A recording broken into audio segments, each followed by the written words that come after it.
Hey guys, welcome back to the KotLC Fanbase. My name is Austin, and in today's KotLC video, I'll be grading Shannon Messenger's characters based on character development, how the characters contribute to the plot, and their page time in the books. Obviously, no character is perfect. There will be no 100s in this video, but Shannon still did a great job, and I'll be critiquing her amazing KotLC characters. But before we get into the first character, if you're excited for this video, make sure to drop a like down below. Also, comment down below who is your highest graded KotLC character, and who is your lowest graded KotLC character. I would love to see your guys' opinions in the comments, so make sure to drop them down below. Also, subscribe down below. We are trying to hit 10,000 subscribers. That is our ultimate goal since starting this channel. It means so much to us if we can actually get to 10,000 subscribers. But yeah, guys, we have a lot of cool stuff coming, so make sure to stay tuned on our channel. But without further ado, let's get straight into the first graded character. Alright, so how I'm going to be doing this is going from the highest graded character, so basically from the A range all the way down to the lowest character. So my highest graded character, I think everyone's probably going to agree with me. Well, most people are going to agree with me, but I think the highest graded character in KotLC is Keith. I think we see a lot of character development throughout the whole entire plot, seeing him get more open with his friends about, his family life at home. We see his struggles, we see his pain, but we also see his humor, and I just love to see all those different types of emotions on him. And I love to see him,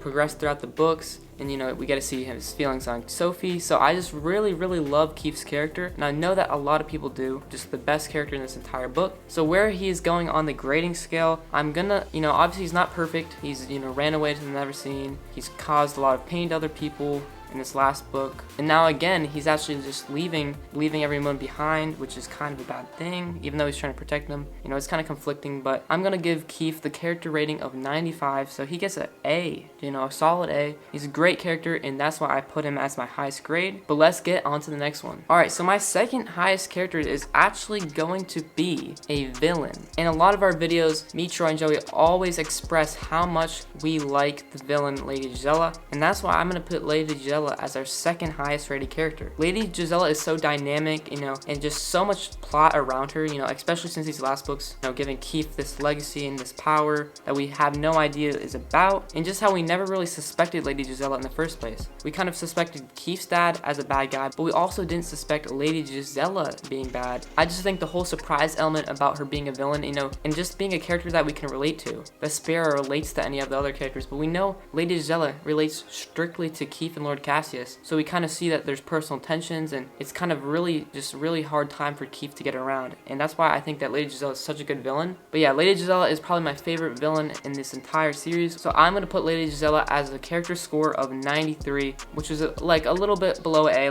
like around an A minus, but this character is really good, and I'm excited to see what Lady Gisela brings to the table in the next book. So let's get on to the next character. Alright, so this character is actually another adult, so we have out of the top 32 adults in this ranking, and I'm going to be putting Grady as third, and that's actually kind of a surprise to actually a lot of people that are probably watching this, but I really do like Grady's character. He doesn't have much character development over the plot, except how he adapts to Sophie, but what he lacks of in character development is just kind of how he keeps hold of his traditions, keeps loving Sophie no matter what. That's what I really love about Grady. He's such a great father for Sophie, because Sophie is always has a lot of struggles, a lot of difficulties, and is always in a vulnerable place, and I think Sophie always feels safe around Grady. But not just with Sophie's and Grady's relationship, I also love Grady and Adeline's relationship. I think that's a great couple, and I really liked how they use each other to cope with Jolie's death. I really like how just Grady's just a great person overall. And I also add to this because Grady has a great power that we've seen in the book Nightfall, where we can see his mesmer powers, and I actually really love this mesmer ability. I think that's also what bumps up his score. If you have a great ability, then your score is going to go up, so I put Grady as 91. But yeah, I really like Grady, probably one of my favorite adults on the actual good side. Grady gets an A minus. Let's get on to the next character. Alright, so our next character, our last A, is going to be a character who is, not in the book that much, but leaves a very strong presence, and this character is going to be Tam. I just feel like Tam's personality is just way better than most characters. Whenever Tam is in the story or in a conversation with anybody, he's always there, and he always leaves you, remembering about him. He does lack in page time, as more of the, Fitz, Keith, Sophie, they have the main page time. We didn't really see him that much in Unlocked, except, when he was talking with Glimmer. But I do think that even though he doesn't have page time, he doesn't have much story development, he's always the same Tam. But we just love that Tam, that he sticks to himself. He has a cool ability in Shade. He's just a great character overall. I don't know what else to say. You can only highlight the positives of Tam, how he helped his sister, but you cannot really find any negatives about Tam. So that's why I'm going to put him as a 90, just a straight A right there. And I don't know, I have really no other reasons to argue that he can't be an A. So I'm going to be putting him as an A. Let's get on to the next character. Alright, so my next character is going to be a character who is another adult, but also a huge part of the story, and that is going to be Mr. Forkle. There's so many plots that surrounded Mr. Forkle. He's the leader of Black Swan, which is just a huge part of the Black Swan vs. Never Seen plot in this book. He's just a huge integral part, and I just, I really liked his character. I liked how he's a kind of a mentor to Sophie, helping her get through it,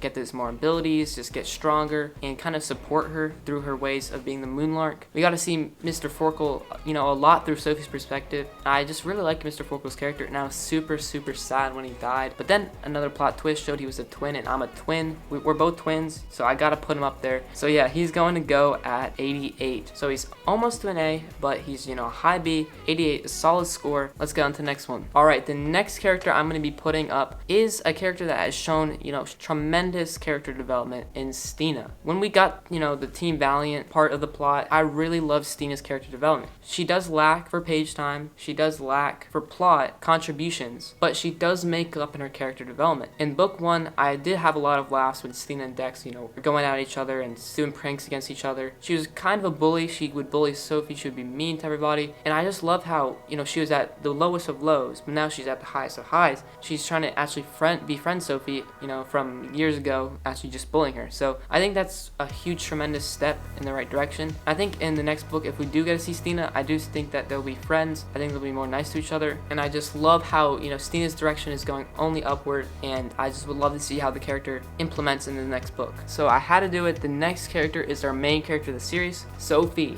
And now Sophie is very easy to critique because she has so much page time. She's literally in every single page. So that's why she's going a little bit lower. I would 100% say if Keith was the main character in this book, he would go lower as well. Just because whenever there's a main character, there's more flaws pointed out. Because you have so much pages, you're not going to be perfect on everyone. That's why I'm going to give Sophie an 83. I do love her character, but it does get boring at times just because, there's all that filler content with the love triangle. I don't really kind of like that. And just because we do see that through her perspective, I am going to lower the score. I still do love Sophie's character, but she hasn't really changed, and it's kind of getting repetitive throughout these books. Her nervous habits and all of that are all the same. There's no really character development except for the things that are changing outside of her, but she's not really changing internally. She's only adapting to her situations. That's why I'm going to be giving her an 83, but she does have a great plot contribution and obviously page time just because she's the main character. Let's get on to our next character. Alright, our last character is going to be Vacker. I gave Fitz a solid 75, just a solid C, because I think that Fitz, he is a good character. He is very important to the books, getting actually Sophie to the Elven cities and all of that. But when I said that, I want to see characters with character development and all that, Fitz is basically the opposite. He's character development. He's kind of going on a downward path, kind of opposite to where Stina was going upward. Fitz is going downward. So that's why I'm maybe putting Fitz at the last, because if a character is not, appealing to me, he's not really playing a role in the plot that much, he's not really doing that much, I'm going to be putting him downwards, because all of the other characters, I think they're going up, but Fitz is going down. So I had to put Fitz at 75. And yes, I know, like in the earlier books, I'm maybe putting him at a 90. But now in these last few books, it's just not been the same. He breaks up with Sophie, the main character, and that just also puts it down because, you can't treat Sophie wrong. Come on. But yeah, that is my grading. So I did give a lot of high characters, Keith, Lady Giselle, Grady, Tam. I love those characters. They might not be my favorite characters in the book, but they are my highest graded characters. If you enjoyed me grading the KotLC characters, make sure to drop a like down below. And also comment down below, would you guys agree with my gradings? I want to know down below in the comments. I read almost every single comment and try and reply to everyone. Drop those down below. And lastly, make sure you guys subscribe to the channel. We know that about 30% of you guys are not actually subscribed, so make sure you guys check down below. Make sure you guys are subscribed because we have a lot of amazing content coming out soon, and you will not want to miss miss out. As always, check the links in the description for merch, channel membership, Discord, and all of that stuff. But yeah, thank you guys for watching the video. I'll see you guys next week. Have a great rest of your day. Peace.